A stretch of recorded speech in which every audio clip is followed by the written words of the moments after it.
السلام علیکم ورحمۃ اللہ وبرکاتہ۔ الحمدللہ کفا وسلام علی عبادہ الذین اصطفیٰ، اما بعد۔ محترم ناظرین اکرام، آج کی تراویح میں 5ویں پارے کا پیغام آپ لوگوں کے سامنے ہے، 5ویں پارے کا خلاصہ آپ لوگوں کے سامنے ہے۔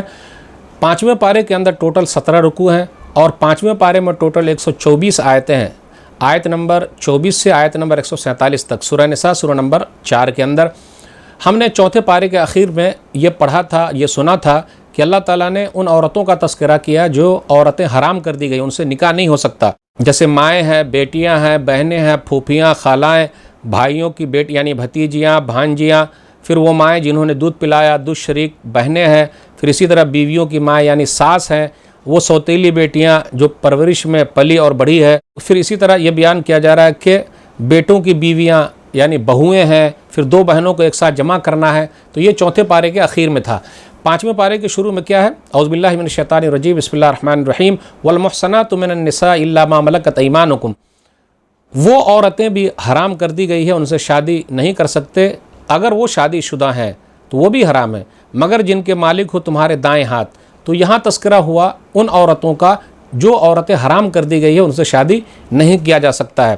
تب آئیے 5ویں پارے کے شروع میں ہم نے لے لیا کہ وہ عورتیں بھی حرام ہیں جو شادی شدہ ہیں، جب تک ان کی طلاق نہ ہو جائے یا خلا نہ ہو جائے اس سے نکاح نہیں کر سکتے ہیں۔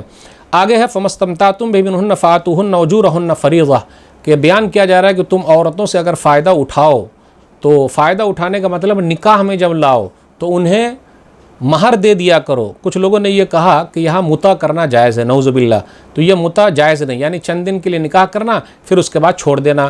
حدیث کے اندر قیامت کی صبح تک کے لیے منع ہے۔ حدیث کے اندر ذکر ہے، صحیح مسلم کتاب النکاح کتاب نمبر 16 حدیث نمبر 1406، نبی صلی اللہ علیہ وسلم نے فرمایا، صبر جہنی رضی اللہ تعالیٰ عنہ فرماتے ہیں، نبی صلی اللہ علیہ وسلم فرمایا، یا ایھا الناس انی قد کنت اذنت لکم فی الاستمتاع من النساء وان اللہ قد حرم ذلک الی یوم القیامہ فمن کان عنده منہن شیء فلیخل سبیلہ ولا تاخذوا مما آتیتموہن شیئا۔ اے لوگو، بے شک میں نے تم لوگوں کو عورتوں سے فائدہ اٹھانے کی اجازت دی تھی، لیکن اللہ تعالیٰ نے قیامت تک کے لیے اب حرام کر دیا ہے، تو جس کے پاس ہے تو اس کا راستہ چھوڑ دے اور جو کچھ دیا ہے اس کو مت لو۔ اب آئیے بیان کیا جا رہا ہے کہ لوگوں کا مال حرام طریقے سے مت کھاؤ۔ یا ایھا الذین آمنوا لا تاکلوا اموالکم بینکم بالباطل، آیت نمبر 19 میں۔ پھر آیت نمبر 19 کے اندر یہ بھی ہے، ولا تقتلوا انفسکم ان اللہ کان بکم رحیما، اور تم لوگ اپنے آپ کو قتل نہ کرو، بے شک اللہ تعالیٰ تم پر بڑا مہربان ہے۔ تو خودکشی کرنا، سوسائڈ کرنا، اپنے آپ کو ہلاک کر لینا، برباد کر لینا منع ہے، کیونکہ جان ملی ہوئی ہے ایک، دوبارہ جان نہیں ملے گی، چانس دوبارہ نہیں ملے گا، اور یہ جسم اللہ نے پیدا کیا، اللہ ہی کو مارنے کا اختیار ہے، کسی انسان کو اختیار بالکل حاصل نہیں ہے۔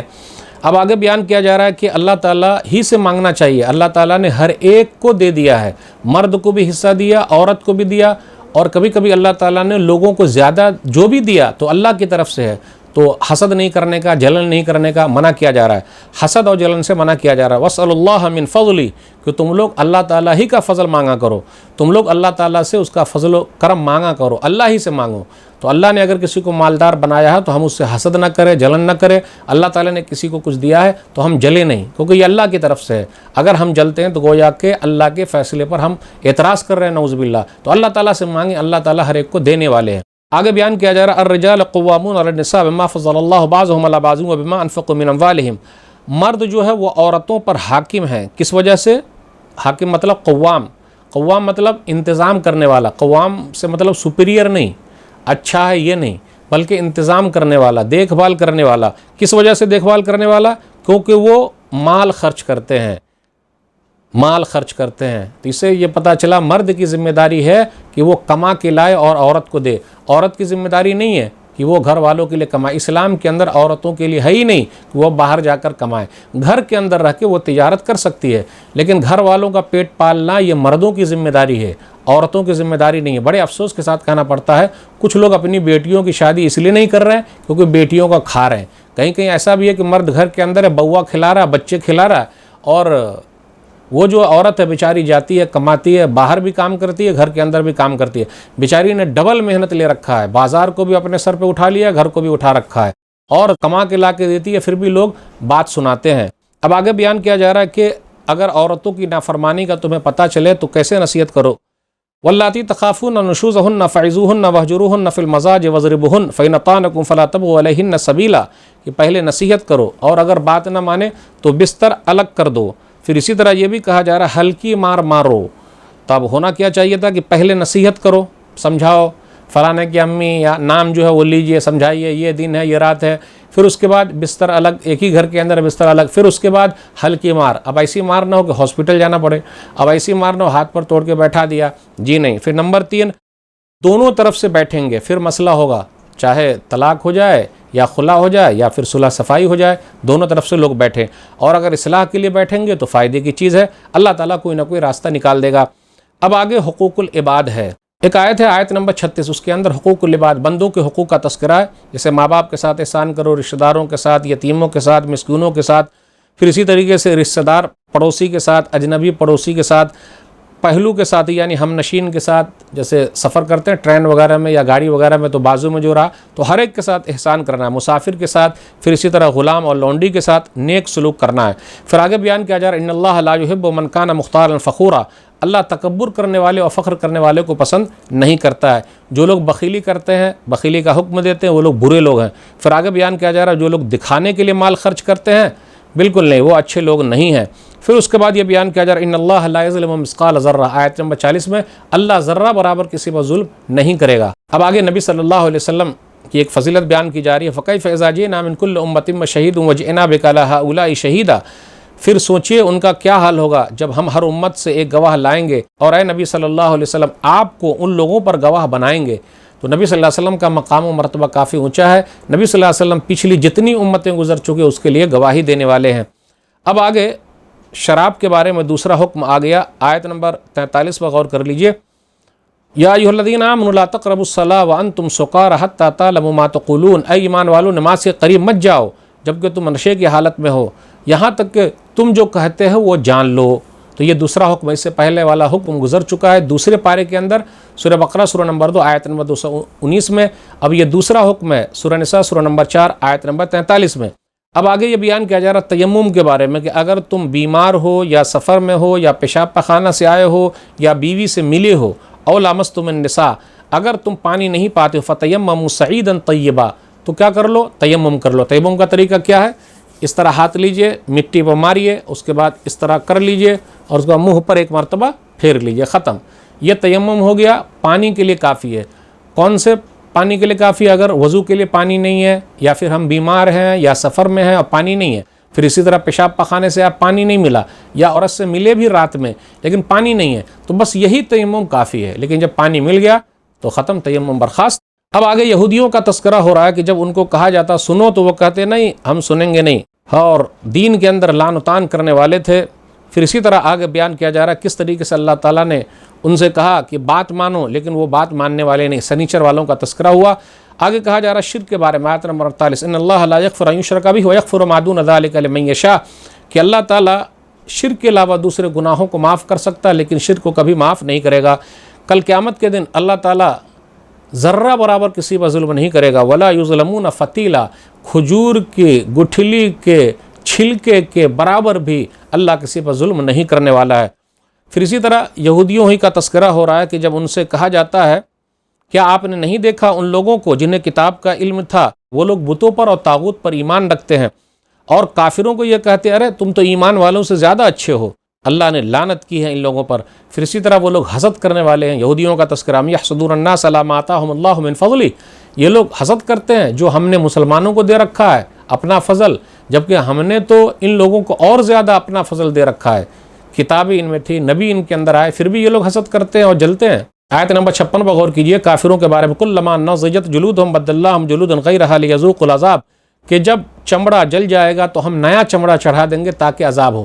آپ غور کرتے ہوئے چلے، یہ پین ریسپٹرز ہے، یعنی اسی کے اندر جو ہے درد ہوتا ہے۔ اگر ہاتھ جل جائے یا کہیں کوئی آدمی جل جائے اور سوئی بھوکوئیے، سوئی گڑائیے، اگر درد ہوگا تو سمجھ جائیے امید ہے، لیکن اگر درد نہ ہو تو امید نہیں، کیونکہ اصل درد چمڑے کے اندر ہوتا ہے، اندر تھوڑا نا درد ہے۔ تو اسی کا ذکر ہے کل قیامت کے دن اللہ تعالیٰ کیا کریں گے، جب جل جائے گا چمڑا تو دوبارہ چمڑا چڑھا دیں گے۔ تو دنیا کے اندر جس نے لوگوں کو تکلیف دی ہے، اللہ بار بار چمڑا چڑھا کر اس کو تکلیف دیں گے اور انصاف وہاں دلائیں گے۔ اس لیے دنیا کے اندر اگر انصاف نہ ملا تو گھبرانے کی کوئی ضرورت نہیں۔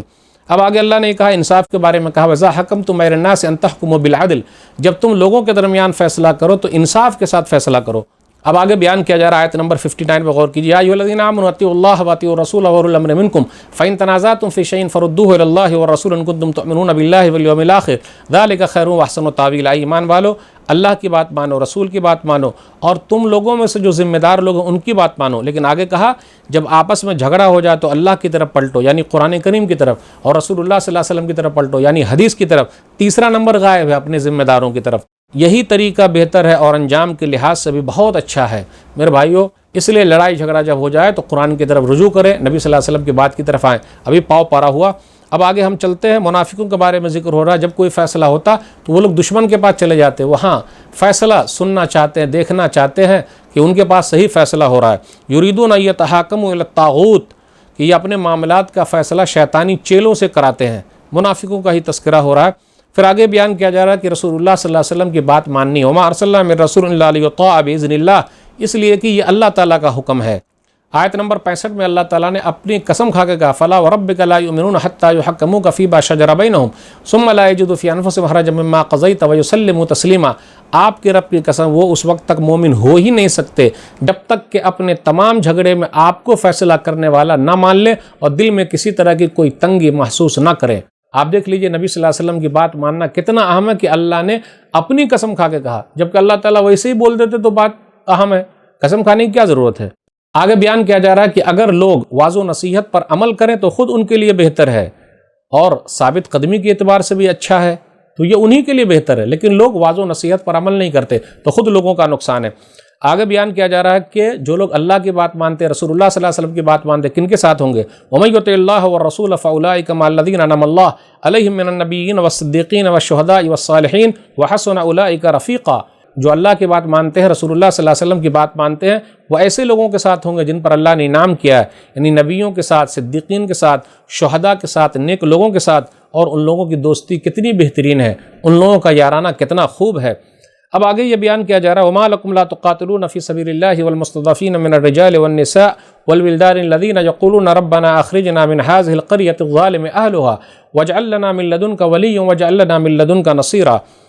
اے لوگوں، تمہیں کیا ہو گیا؟ تم اللہ کے راستے میں ان کمزور مردوں، عورتوں اور بچوں کو بچانے کے لیے کیوں نہیں جاتے جو فریاد کرتے ہیں اے ہمارے رب ہمیں اس بستی سے نکال دے، کیونکہ یہاں رہنے والے ظالم ہیں، اور اپنی طرف سے ہمارا کوئی حمایتی بھیج۔ تو پتہ یہ چلا اسلام کے اندر جو ہے جہاد فی سبیل اللہ کب ہے؟ کمزوروں کو بچانے کے لیے، عورتوں کو، بچوں کو، بوڑھوں کو بچانے کے لیے ہے، اور ظالموں کا ہاتھ پکڑنے کے لیے ہے، مظلوموں کے مدد کے لیے ہے۔ پھر آگے یہ بیان کیا رہا ہے کہ شیطان جتنی بھی چال چلے، ان کید الشیطان کان ضعیفا، شیطان کی چال بہت ہی کمزور ہے۔ اس کے بعد دنیاوی زندگی کے بارے میں قل متاع الدنیا قلیل، یہ معمولی ہے، سامان تھوڑا سا ہے، اور آخرت والآخرۃ خیر لمن اتقی، اور آخرت بہتر ہے ان کے لیے جو ڈرتے ہیں، ولا تظلمون فتیلا، اور کھجور کی گٹھلی کے چھلکے کے برابر بھی تم پر ظلم نہیں کیا جائے گا۔ آگے بیان کیا جا رہا ہے آیت نمبر 78 میں اینما تکون یدرککم الموت ولو کنتم فی بروج مشیدہ، تم جہاں کہیں بھی رہو، مضبوط قلعے کے اندر کیوں نہ رہو، موت تمہیں آ پکڑے گی۔ پھر اسی طرح منافقوں کے بارے میں جب ان کو کوئی بھلائی ملتی تو ٹھیک ہے، لیکن جب برائی آتی تو کیا کہتے؟ ارے تمہاری طرف سے ہے، بس شگون نہیں لیتے۔ قل کل من عند اللہ، آپ کہہ دیجئے ہر چیز اللہ کی طرف سے ہے۔ فما لہؤلاء القوم لا یکادون یفقہون حدیثا، تو پتہ یہ چلا خوشحالی اور تنگی سب اللہ کی طرف سے ہے، لیکن لوگ سمجھتے ہی نہیں ہیں۔ پھر آگے بیان کیا جا رہا ہے کہ وَأَرْسَلْنَاكَ لِلنَّاسِ رَسُولًا، ہم نے آپ کو لوگوں کے لیے رسول بنا کر بھیجا ہے، وَكَفَىٰ بِاللَّهِ شَهِيدًا، اور گواہی دینے کے اعتبار سے اللہ ہی کافی ہے۔ جو رسول اللہ صلی اللہ علیہ وسلم کی اطاعت کرے گا، بات مانے گا، حقیقی معنوں میں وہ اللہ کی بات مانتا ہے۔ مَن یُطِعِ الرَّسُولَ فَقَدْ أَطَاعَ اللَّهَ وَمَن تَوَلَّىٰ فَمَا أَرْسَلْنَاكَ عَلَيْهِمْ حَفِيظًا، اور جس نے بھی اعراض کیا تو آپ کو ہم نے نگہبان بنا کر ان پر نہیں بھیجا ہے، بس آپ کا کام ہے پیغام پہنچا دینا، آپ نے پہنچا دیا۔ اب اس کے بعد یہ بیان کیا جا رہا افلا یتدبرون القرآن ولو کان من عند خیر اللہ لوجدوا فیہ اختلافا کثیرا، وہ قرآن میں غور و فکر کیوں نہیں کرتے؟ اگر اللہ کے علاوہ کسی اور کے پاس سے ہوتا تو اس میں بہت زیادہ اختلاف ہوتا۔ اب اس کے بعد یہ بیان کیا جا رہا ہے کوئی بھی خبر آئے تو ایسا نہیں اس کو پھیلا دینا ہے، جیسے کچھ میڈیا والے پھیلا دیتے بغیر تحقیق کے، بغیر ریسرچ کے، تو اگر میڈیا میں آپ کام کر رہے ہیں تو خبر کی پہلے تحقیق کر لیجئے، پھر اس کے بعد پھیلائیے، ورنہ نقصان بہت زیادہ ہے۔ آیت نمبر 83 پر غور کیجئے، وَإِذَا جَاءَهُمْ أَمْرٌ مِّنَ الْأَمْنِ أَوِ الْخَوْفِ أَذَاعُوا بِهِ وَلَوْ رَدُّوهُ إِلَى الرَّسُولِ وَإِلَىٰ أُولِي الْأَمْرِ مِنْهُمْ لَعَلِمَهُ الَّذِينَ يَسْتَنبِطُونَهُ مِنْهُمْ، کہ جب ان کے پاس شانتی یا ڈر والی کوئی خبر آتی، أَذَاعُوا بِهِ، أَذَاعُوا مِزِیا سے ریڈیو، تو اسی طریقے سے ابھی میڈیا یعنی پھیلا دیتے ہیں۔ اگر ذمہ داروں کے پاس یہ بھیجتے تو تحقیق کرتے، عدم چھان پھٹک کے لاتے تو زیادہ بہتر ہوتا۔ اب آگے بیان کیا جا رہا ہے کہ وَإِذَا حُيِّيتُم بِتَحِيَّةٍ فَحَيُّوا بِأَحْسَنَ مِنْهَا أَوْ رُدُّوهَا، جب سلام کرے تو تم اچھے طریقے سے اس کا جواب دو۔ کوئی کہے السلام علیکم تو ہم کہے وعلیکم السلام ورحمۃ اللہ وبرکاتہ، اچھے طریقے سے جواب دیا کریں۔ اب آگے بیان کیا جا رہا ہے وَمَنْ أَصْدَقُ مِنَ اللَّهِ حَدِيثًا، سب سے سچی بات اللہ کی ہے۔ تو آدھا پارہ ہو گیا، اب آدھا پارہ اور باقی ہے 5ویں پارے کا۔ اب اس کے بعد منافقوں کا ہی تذکرہ چل رہا ہے کہ منافقوں کے بارے میں ہے کہ دیکھو کس طریقے سے تم لوگ دو گروہ میں ہو گئے۔ یہ جب غزوہ احد میں وہ آئے تھے تو مسلمانوں کے بارے میں ہو رہا کہ تم کس طریقے سے ان منافقوں کے تعلق سے دو گروہوں میں تقسیم ہو گئے۔ بالآخر منافقوں کے کچھ اور لوگوں کا تذکرہ کس طریقے سے وہ ادھر ادھر کرتے ہیں اس کا ذکر ہے۔ اب آگے بیان کیا جا رہا ہے اگر تم اللہ کے راستے میں ہو اور اس طریقے سے کوئی آدمی اسلام قبول کر لے یا کچھ بول دے تو اس کو مارنا نہیں ہے، یہ نہیں کہنا لست مؤمنا، تم مومن نہیں ہو، بلکہ زبان سے جو کہا اس کا اقرار کر لینا، اس کی بات کو مان لینا ہے۔ اب اس کے بعد یہ بیان کیا جا رہا ہے کہ جو لوگ اللہ کے راستے میں جا رہے ہیں اور گھر بار اپنا چھوڑ رہے ہیں ان کے لیے بڑا فائدہ ہے، زمین کے اندر اللہ تعالیٰ ان کو کشادگی دینے والا ہے۔ اب اس کے بعد جنگ میں نماز پڑھنے کا تذکرہ ہے۔ آپ غور کرتے ہوئے چلیں، آیت نمبر 102 کے اندر ہے نماز کسی بھی حالت میں معاف نہیں، جنگ کی حالت میں بھی معاف نہیں ہے۔ اس لیے اللہ نے کہا کہ جب آپ ان کے اندر ہوں تو آپ ان لوگوں کو نماز پڑھائیے۔ تو میرے بھائیو جب جنگ کی حالت میں نماز معاف نہیں ہے تو کیا ویسے نماز معاف ہو جائے گی؟ بڑے افسوس کے ساتھ کہنا پڑتا ہے بہت سارے لوگ ایسے ہیں جو نماز ہی نہیں پڑھتے۔ آگے بیان کیا جا رہا ہے کہ نماز کا وقت متعین ہے، ان الصلاۃ کانت للمؤمنین کتابا موقوتا، مومنوں پر نماز وقت کے ساتھ فرض کر دی گئی ہے۔ اب آگے بیان کیا جا رہا ہے انا انزلنا الیک الکتاب بالحق لتحکم بین الناس بما اراک اللہ، مومنوں پر جو نماز فرض کی گئی ہے وقت کے ساتھ، ظہر کی نماز ظہر میں، عصر کی عصر میں، مغرب کی مغرب میں، عشاء کی عشاء میں، فجر کی فجر میں۔ کچھ لوگ کیا کرتے ہیں اپنے حساب سے نماز پڑھتے ہیں، کچھ لوگ کیا کرتے پوری نماز کو ایک ساتھ ملا کے پڑھ لیتے، کچھ لوگ کیا کرتے فجر کی نماز ظہر میں پڑھ لے۔ نہیں بھائی، وقت کے ساتھ متعین ہے، وقت پہ ادا کر رہا ہے۔ آپ اپنا کام نماز کے حساب سے سیٹ کیجئے، کام کے حساب سے نماز کو مت سیٹ کیجئے، بلکہ نماز کے حساب سے اپنے کام کو سیٹ کیجئے، تبھی شانتی ملے گی۔ پھر نبی صلی اللہ علیہ وسلم سے کہا جا رہا ہے کہ آپ کے اوپر جو کتاب اتاری گئی اسی حساب سے آپ فیصلہ کیجئے۔ آیت نمبر 108 پر غور کیجئے، یستخفون من الناس ولا یستخفون من اللہ وهو معهم اذ یبیتون ما لا یرضى من القول، وہ لوگوں سے چھپاتے ہیں، اللہ سے نہیں چھپاتے، جبکہ اللہ تعالیٰ ان کے ساتھ ہے۔ آپ غور کرتے ہوئے چلے، جہاں کہیں بھی رہے، کوئی دیکھے نہ دیکھے لیکن اوپر والا دیکھ رہا ہے، یہ احساس بہت ضروری ہے۔ اب آگے آیت نمبر 109 پر غور کیجئے، جو لوگ وکالت کرتے ہیں، جھوٹی وکالت کرتے ہیں، ہا انتم ہؤلاء جادلتم عنہم فی الحیات الدنیا فمن یجادل اللہ عنہم یوم القیامۃ ام یکون علیہم وکیلا، ہاں تم لوگوں نے ان مجرموں کی طرف سے دنیا کی زندگی میں تو جھگڑ لیا، مگر قیامت کے دن ان کے لیے اللہ سے کون جھگڑے گا، یا وہاں ان کا کوئی وکیل ہوگا۔ وَعَلَّمَكَ مَا لَمْ تَكُنْ تَعْلَمْ، کہ اللہ تعالیٰ نے آپ کو وہ سکھایا جو آپ جانتے نہیں تھے۔ اس سے یہ پتہ چلا نبی صلی اللہ علیہ وسلم کو اتنا ہی علم ہے جتنا اللہ نے سکھایا ہے۔ اللہ کا علم کوئی احاطہ نہیں کر سکتا، لیکن نبی صلی اللہ علیہ وسلم کو اتنا ہی علم ہے جتنا کہ اللہ نے سکھایا ہے۔ وَكَانَ فَضْلُ اللَّهِ عَلَيْكَ عَظِيمًا، اور آپ پر اللہ کا فضل بہت زیادہ ہے۔ اب آگے بیان کیا جا رہا ہے آیت نمبر 115 پر غور کیجئے، وَمَن يُشَاقِقِ الرَّسُولَ مِن بَعْدِ مَا تَبَيَّنَ لَهُ الْهُدَىٰ وَيَتَّبِعْ غَيْرَ سَبِيلِ الْمُؤْمِنِينَ نُوَلِّهِ مَا تَوَلَّىٰ وَنُصْلِهِ جَهَنَّمَ وَسَاءَتْ مَصِيرًا، جو شخص واضح ہدایت آنے کے بعد رسول کی نافرمانی کی اور مومنوں کے راستے کے علاوہ کوئی دوسرے راستے پر چلا تو اس کا ٹھکانہ ہم جہنم کر دیں گے، جہنم اس کا ٹھکانہ ہے، بہت بری جگہ ہے۔ پھر آگے ہے ان اللہ لا یغفر ان یشرک بہ ویغفر ما دون ذلک لمن یشاء، آیت نمبر 116 میں شرک کو اللہ کبھی معاف نہیں کرتا، شرک کے علاوہ اللہ گناہوں کو معاف کر سکتا ہے۔ پھر اس کے بعد یہ بیان کیا جا رہا ہے یعدہم ویمنیہم وما یعدہم الشیطان الا غرورا، شیطان کیا کرتا ہے؟ وعدے دلاتا ہے، امیدیں دلاتا ہے، اور شیطان کے سارے دھوکے کے سوا اور کچھ بھی نہیں ہے۔ شیطان کی بات مانیں گے تو دھوکے کے سوا اور کچھ ہے ہی نہیں۔ اب آگے نیک لوگوں کا تذکرہ، ان کے لیے جنت ہے۔ پھر اسی طریقے سے یہ بیان کیا جا رہا ہے نیک عمل کوئی بھی کرے، چاہے مرد ہو یا عورت، تو ان کو جنت میں داخل کیا جائے گا۔ وَلَا يُظْلَمُونَ نَقِيرًا، اور تل برابر بھی ان پر ظلم نہیں کیا جائے گا۔ اب آگے یہ بیان کیا جا رہا ہے لوگ آپ سے پوچھتے ہیں عورتوں کے بارے میں، تو آپ کہہ دیجئے کہ اللہ خود تمہیں ان کے بارے میں حکم دیتا ہے۔ یتیم عورتوں کے تعلق سے کتاب الہی میں جو کچھ تم پر پڑھا جاتا ہے وہ جنہیں تم ان کا حق مقرر نہیں کرتے اور ان سے نکاح کی رغبت رکھتے ہو، اور کمزور بچوں کے بارے میں تمہیں حکم دیتا ہے، اور یہ بھی حکم دیتا ہے یتیموں کے بارے میں پورا انصاف کرو۔ عورتوں کے بارے میں آیا جن کے پاس ایک سے زیادہ عورتیں 2 ہے یا 3 یا 4 ہے، لیکن انصاف کے بارے میں وَلَن تَسْتَطِيعُوا أَن تَعْدِلُوا بَيْنَ النِّسَاءِ وَلَوْ حَرَصْتُمْ فَلَا تَمِيلُوا كُلَّ الْمَيْلِ فَتَذَرُوهَا كَالْمُعَلَّقَةِ، تم جتنی بھی کوشش کر لو اپنی بیویوں کے درمیان ہرگز انصاف نہیں کر سکو گے، لہٰذا اتنا ہی کافی ہے کہ تم ایک بیوی کی طرح اس طرح مکمل نہ جھکو کہ دوسرے کو بیچ میں لٹکتی ہوئی چھوڑ دو، نہیں صلح کر لو تو یہ بہتر ہے۔ اب آگے یہ بیان کیا جا رہا ہے، إِن يَشَأْ يُذْهِبْكُمْ أَيُّهَا النَّاسُ وَيَأْتِ بِآخَرِينَ، اور اگر اللہ چاہے تو تم سب کو لے آئے اور اللہ دوسری مخلوق کو لے آئے۔ آیت نمبر 135 پر غور کیجئے، یا ایھا الذین آمنوا کونوا قوامین بالقسط شہداء للہ ولو علی انفسکم او الوالدین والاقربین، اے ایمان والو انصاف پر قائم رہنے والے اور سچی گواہی دینے والے بن جاؤ، خواہ وہ تمہارے خلاف ہی کیوں نہ ہو، تمہارے ماں باپ کے خلاف کیوں نہ ہو، تمہارے رشتہ دار کے خلاف کیوں نہ ہو، سامنے والا چاہے مالدار ہو یا فقیر ہو لیکن انصاف کرنا ہے۔ پھر آگے بیان کیا جا رہا ہے کہ مومنوں کو چھوڑ کر کافروں کو دوست نہ بناؤ، ایبتغون عندہم العزۃ فإن العزۃ للہ جمیعا، کیا وہ کافروں کے پاس عزت تلاش کرتے ہیں؟ حالانکہ ساری عزت تو اللہ ہی کے پاس ہے۔ اب ہم اخیر میں آ گئے 5ویں پارے کے، اس کے اندر منافقوں کا تذکرہ ہو رہا ہے کہ وہ لوگ اللہ کو دھوکہ دیتے ہیں جبکہ وہ خود اپنے آپ کو دھوکہ دے رہے ہیں۔ نماز میں کھڑے ہوتے قاموا کسالی، تھکے مادے، یراؤن الناس ولا یذکرون اللہ الا قلیلا، وہ لوگوں کو دکھاتے ہیں اور بہت کم اللہ تعالیٰ کو یاد کرتے ہیں۔ مذبذبین بین ذلک لا الہ ہؤلاء ولا الہ ہؤلاء ومن یضلل اللہ فلن تجد له سبیلا، وہ کفر و ایمان کے درمیان بیچ میں ہے، نہ ان کی طرف ہے نہ ان کی طرف ہے، اور جسے اللہ گمراہ کر دے تو آپ اس کے لیے ہرگز کوئی راستہ نہیں پائیں گے۔